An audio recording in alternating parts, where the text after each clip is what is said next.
Okay, so after ko banlawan yung cleanser, it feels really soft. So, parang ang bouncy rin yung skin ko right after mag-cleanser. So, the next step is toner. So, actually, wala silang binigay na steps kung anong uunahin sa set na to.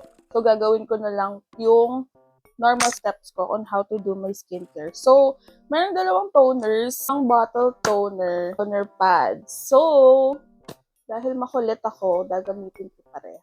Sobrang laki nito. Sobrang laki ng toner pads nila. So again, glutathione plus vitamin C ang main ingredient. I think very Korean ang atake ng effect ng glutathione and vitamin C. Very bright and very white. This is the box. So square siya, square box. Again, glutathione plus vitamin C. So, let's open her up.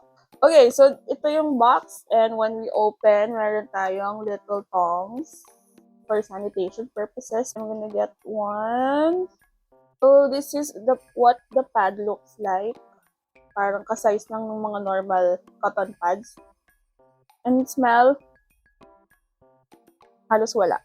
Actually, wala talaga. Less chemicals if there is no scent.